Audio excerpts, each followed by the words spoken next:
colonial society of Trinidad and Tobago, control was absent in each of these areas, hence the absence of writing, especially creative writing, and hence the lack of recognition of writing as a possible vocational profession. As a female and a black presently living in a society that is, in many respects, still colonial, I refer here to Canada's relationship with the United States of America, and a society which is politely but vehemently racist. While I may have gained some control of my word and its image-making capacities, control of information and production is still problematic.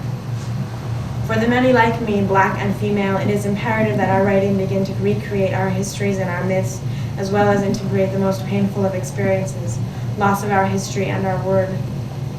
The reacquisition of power to create one's own image and to create one's own image is vital to this process. It reaffirms for us that which we have always known, even in those most darkest of times which are still with us, when everything conspired to prove otherwise, that we belong most certainly to the race of humans. That's it. To mind when I heard the word writer, I would have said nothing.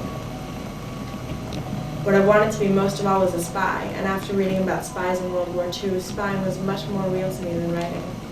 After all, there was an empire, and we, its loyal subjects, had to defend it. Black and brown middle-class people, my family, short on money but long on respectability, belonged to this class, wanted their children to get good jobs, and better yet, go into professions. Massa Day was done, and dreams were running high. My son, the doctor. Education was open to everyone, girl and boy alike. My daughter, the lawyer. And if your son or daughter didn't manage to get that far, there was always nursing, teaching, or accounting. Failing that, there was always the civil service. Failing that, there was always the civil service. Some people might say that this was normal, since the writers we had heard about, all white, had usually starved, and you couldn't say this about doctors or lawyers.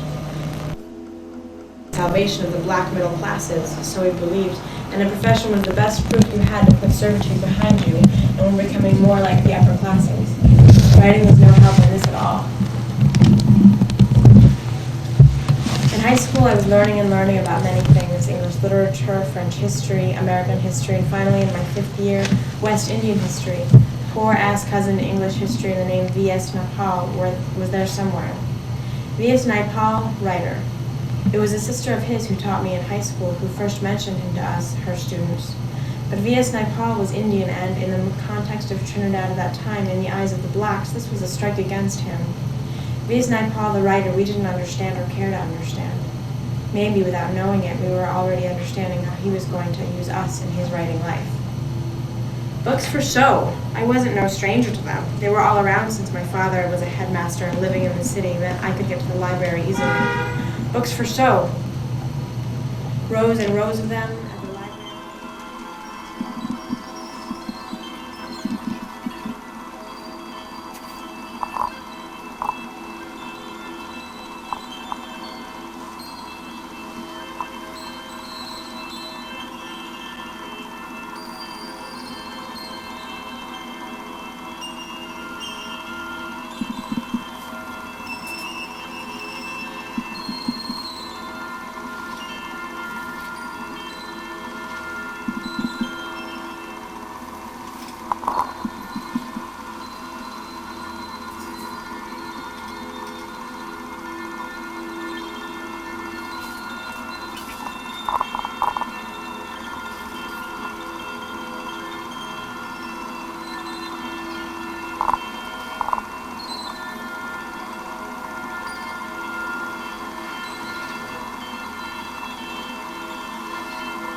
Dostoevsky, Moravia, Shakespeare, Dickens, books for show.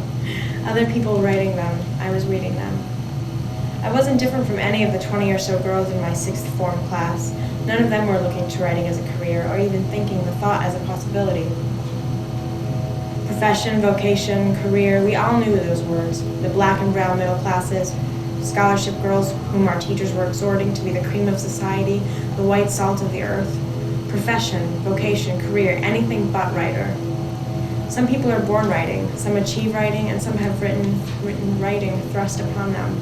My belonging is to the last group, coming slowly to accept the blessing and yoke that is writing, that which so doing I have come upon an understanding of language, good English, bad English, English, Queenlingish and Kinglish, and anguish that is English in colonial societies. The remembering, the revolutionary language of Masa de Dan, change fermenting, not in the language of rulers, but in the language of the people. Only when we understand language and its role in a colonial society can we understand the role of writing and the writer in such a society. Only then, perhaps, can we understand why writing was not, and still, to a large degree, is not recognized as a career, profession, or a way of being in the Caribbean, and even among Caribbean people resident in Canada. She moved to Canada. What follows is my attempt to analyze and understand the role of language and a word from the perspective of a writer resident in a society which is still very much colonial, Canada, a writer whose recent history is colonial and continues to cast very long shadows. Fundamental to any art form is the image, whether it be the physical image as created by the dancer or choreographer, the musical image of the composer or musician, the visual image of the plastic artist, or the verbal image, often metaphorical, of the writer and poet. For the purposes of this essay, I will be confining myself for the most part to the concept of image as it relates to the writer. While, however, it may be quite easy to see the role of image as it relates to the visual artist, it may be less easy to do so with respect to the writer. The word image is being used here to convey what can only be described as the irreducible essence, the I-image, of creative writing. It can be likened to the DNA molecules at the heart of all life. The process of giving tangible form to this I-image may be called I-imaging, or the I-imagination. Use of unconventional orthography, I-image, in this instance, does not only represent the increasingly conventional deconstruction of certain words, but draws on the Rastafarian practice of privileging the I in many words. I-image rather than image is, in fact, a closer approximation of the concept under discussion in this essay. In her attempt to translate the I-image into meaning and non-meaning, the writer has access to a variety of verbal techniques and methods: comparison, simile, metaphor, metonymy, symbol, rhyme, allegory, fable, myth, all of which aid her in this process. Whatever the name given to the technique or form, the function remains the same, that of enabling the artist to translate the I-image into meaningful language for her audience. The power and threat of the artist, poet, or writer lies in his ability to create new I-images, I-images that speak to the essential being of the people among whom and for the artist creates. If allowed free expression, these I-images succeed in altering the way society perceives itself and, eventually, its collective consciousness. For this process to happen, however, a society needs the autonomous I-image maker, for whom the I-image and the language of any art form become what they should be, a well-balanced equation. When in the early 1900s, Picasso and his fellow artists entered their so-called primitive stage, they employed what had traditionally been an African aesthetic of art and sculpture and succeeded in permanently altering the sensibilities of the West towards this aesthetic. In the wake of European colonial penetration of Africa and Oceania, the entire art world was, in fact, revolutionized, and the modernist art movement was born.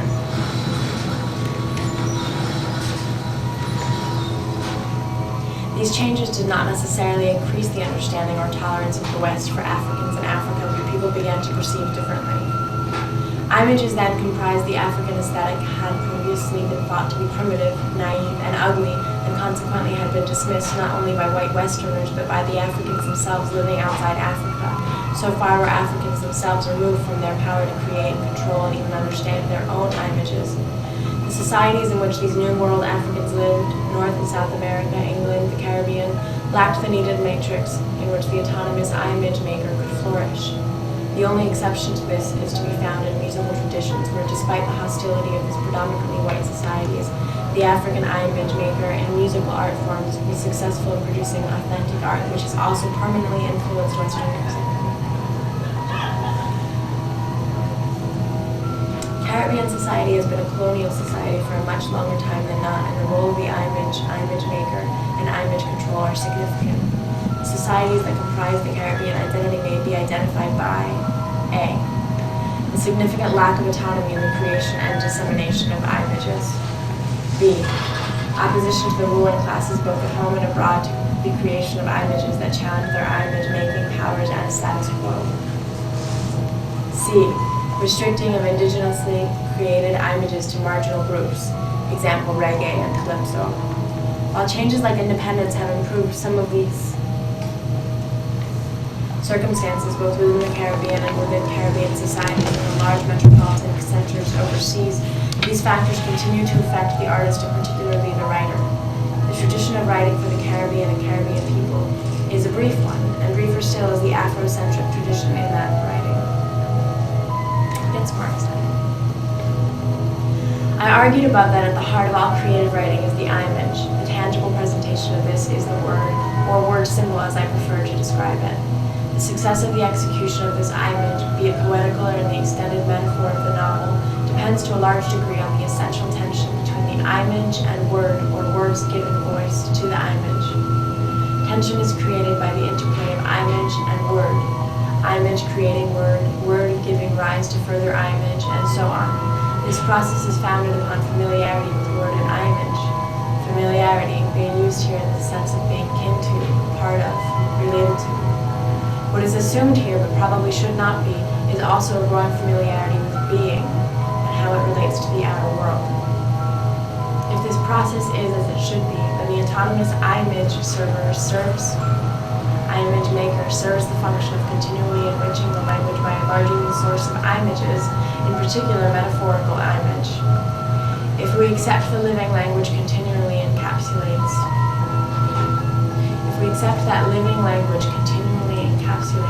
reflects and refines the entire experiential life and worldview of the tribe, the race, and consequently of society at large.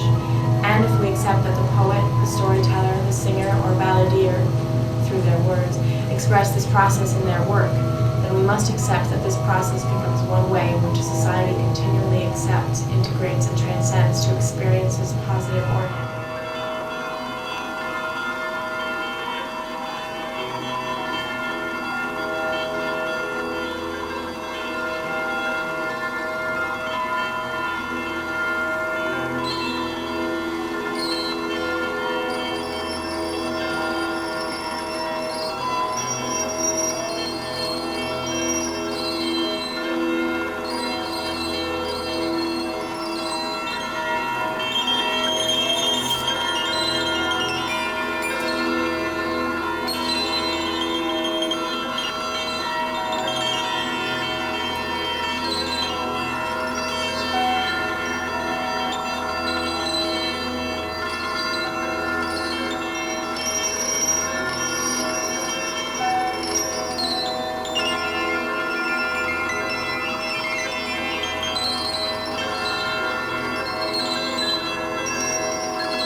storytelling and writing, and the tribe's experiences are converted and transformed to image and to word almost simultaneously, and from word back to image again. So metaphorical life takes place, so the language becomes richer, the store of metaphor, myth, and fable enlarged, and the experience transcended not by exclusion and alienation, but by inclusion and the linguistic psyche, the racial and generic memory of the group. The progenitors of Caribbean society as it exists today created a situation such that the equation between image and word was destroyed for the African. The African could still think the image, she could still conceive of what was happening to her. but in stripping her of her language, in denying the voice power to make and simultaneously to express the image, in denying the voice expression, in fact, the ability and power to use the voice was effectively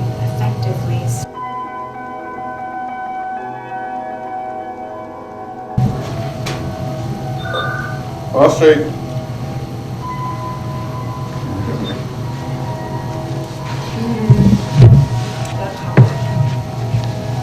We could go further and argue that with the withering of the word in the New World, not only the image died, but also the capacity to create one's own image. The bridge that language creates, the crossover from image to expression, was destroyed, if only temporarily. Furthermore, alien and negative European languages would replace those African languages recently removed, and, irony of all ironies, when the word-image equation was attempted again, this process would take place through a language that was not only experientially foreign, but also etymologically hostile and expressive of the non-being of the African. To speak in other languages, to enter another consciousness. Africans in the New World were compelled to enter another consciousness, that of their masters, while simultaneously being excluded from their own. While similar prohibitions extended to music at various times, language was one of the most important sites of struggle between the Old World and the New World. The outcome of the struggle was the almost absolute destruction and obliteration of African languages. Together with the accompanying act of renaming by the European, this was one of the most devastating and successful acts of aggression carried out by one people against another. African musical art forms probably owe their survival and persistence to the fact that they were essentially non-verbal. Once the image-making power of the African had been removed or damaged by denial of language and speech, the African was then forced back upon the raw experience without the linguistic resources to integrate and eventually transcend it. The resulting situation became one in which the African was decontextualized, except insofar as her actions generated profits for the owners. The language within which that decontextualization flourished was in itself and, at best, a decontextualized one for the African. At worst, the language would serve to destroy. Language, therefore, succeeded in pushing the African further away from the expression of her experience and, consequently, the meaning of it. The African in the Caribbean could move away from the experience of slavery in time. She could even acquire some perspective upon it, but the experience, having never been reclaimed and integrated metaphorically through the language, and so within the psyche, could never be transcended. To reclaim and integrate the experience required autonomous image makers, and therefore a language with the emotional, linguistic, and historical resources capable of giving voice to the particular images arising out of the experience. In summing up his efforts to augment the English language in the 16th century, Sir Thomas Elyot wrote, quote, "I extended to augment our English tongue, English, ENGLYSHE, whereby men should as well express more abundantly the thing, again, THYNGE, that they conceived in their hearts, wherefore language was ordained, hang wordus apt for the purpose," end quote. That the African needed to express, quote, more abundantly the thing they conceived in their hearts, end quote, is undisputed. That the English language lacked, quote, words apt for the purpose, cannot be denied. Over and above her primary function as a chattel and unit of production, the English language merely served to articulate the non-being of the African. The purpose for which language was ordained would remain unfulfilled. I would argue further that it is impossible for any language that inherently denies the essential humanity of any group or people to be truly capable of giving voice to the images and experience of that group without tremendous and fundamental changes within the language itself. In this instant case, however, since there was no possible expression of the New World experience within any African language, the imaging could only be expressed through the English language. Essentially, therefore, what the African would do is use a foreign language expressive of an alien experiential life, a language comprised of word symbols that even then had affirmed negative images about her, and one which was but a reflection of this experience of the European ethnocentric worldview. This would eventually become her only language, her only tool to create and express images about herself and her life experiences, past, present, and future. The paradox at the heart of the acquisition of this language is that The African learned both to speak and to be dumb at the same time, to give voice to the experience and image yet remain silent. That silence has had profound effect upon the English-speaking African Caribbean artist working in the medium of words. Speech, voice, language, and word all are ways of being in the world, and the artist working with the image and giving voice to it is being in the world. The only way the African artist could be in this world, that is, the new world, was to give voice to the split image of voice silenced. Ways to transcend that contradiction had to and still have to be developed, for that silence continues to shroud the experience, the image, and so the word. As the poet Cecilia Bustamante writes in The Poet, Her Text, within this radius of language, she discovers that having adapted herself as a vehicle of communication for historical and cultural moments between a dominant culture and a dominated one, language is becoming one more tool of subordination, replacement, pressure, and distortion. Its potential is unexpressed, a proof that it suffers from margination of the dominated, or rather, the threat of being unable to internalize her own culture which has been violated. In order to express this reality, the social functions of language, it fosters either its communicative values or silence. Reflecting a similar stress, it detects the multiple structures of violence. Its authenticity is tested in the confusion of recognition and the tense structures of violation and domination that, whether paradoxical or contrary, are always obstructive. This is the dilemma of the dominated, to disappear or change at the prices of their lives. End quote. Concerning literature in the Caribbean, C.L.R. James has written that, quote, language for us is not a distillation of our past. If by language is meant Queen's or King's English as we know it, this statement is true, because that language, for all the reasons given above, can never be a distillation of our past. But what the ordinary African, the African on the Papine bus, or the Port of Spain route taxi, or the Toronto subway, produced from the only linguistic behavior allowed her, that is functionality, at its barest level, in the English language, is truly and surely a distillation of her past. It may not be the clearest distillation, but it remains a distillation all the same. In the vortex of the New World slavery, the African forged new and different words, developed strategies to impress her experience on the language. The formal standard language was subverted, turned upside down, inside out, and even sometimes erased. Nouns became strangers to verbs and vice versa. Tonal accentuation took the place of several words at a time. Rhythms held sway. Many of these techniques are rooted in African languages. Their collective impact on the English language would result in the latter being, at times, unrecognizable as English, bad English, broken English, patois, dialect. These words are for the most part negative descriptions of the linguistic result of the African attempting to leave her impress on the language. That language now bears the living linguistic legacy of a people trying and succeeded in giving voice to their experience in the best and sometimes the only way possible. The havoc that the African wreaked upon the English language is, in fact, the metaphorical equivalent of the havoc that coming to the New World represented for the African. Language then becomes more than a distillation, it is the truest representation, the mirror image of that experience. Language of the people, language for the people, language by the people, honed and fashioned through a particular history of empire and savagery. A language also nurtured and cherished on the streets of Port of Spain, San Fernando, Boiser village, and Sangre Grande, in the look, Shide, and Lay we go, in the mouths of the Calypsonians, Jean and Dinah, Rosita and Clementina, Mama Lukabubu, the Cusbuds, the Limers, the Hoss whores, the Jacobats, and the market women. These are the custodians and lovers of this strange, wonderful, you tink it easy jive, as kick-ass massa day done chamarangas, as we own old mass pre-mass pan sweet language. I'm killing it. A more accurate description of this language would be to call it a demotic variant of English, the Caribbean demotic.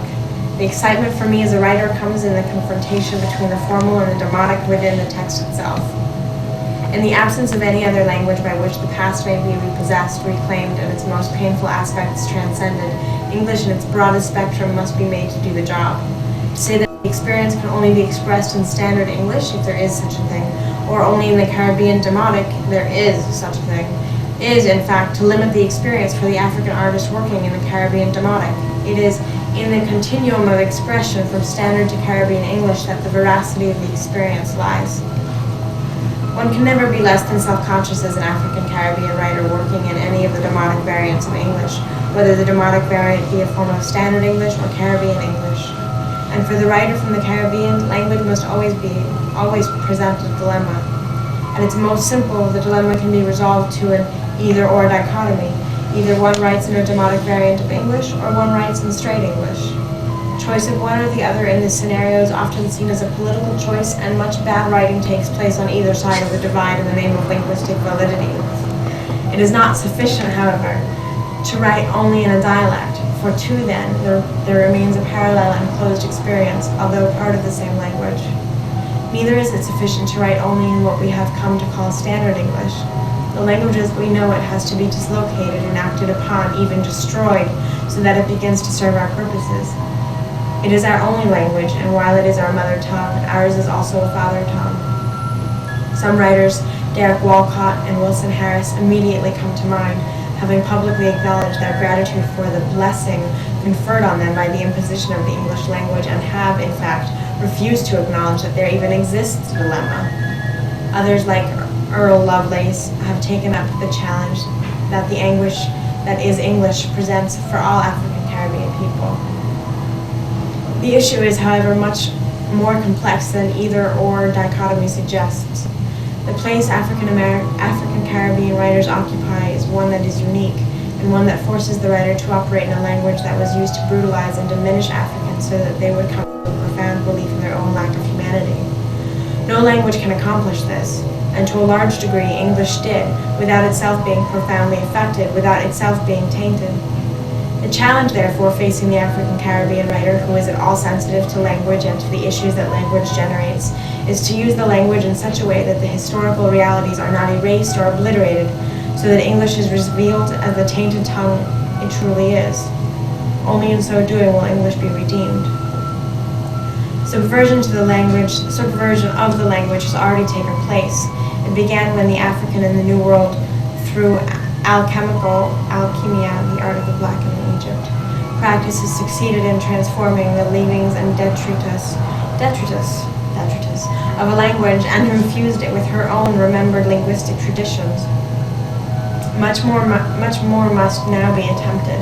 If we accept the earlier premises that at the heart of the language lies the image, metaphorical or otherwise, and that to the artist falls the task of articulating and presenting this image to the people, then the attack must be made at the only place where any true change is ever possible, at the heart of the language, the image and the simultaneous naming.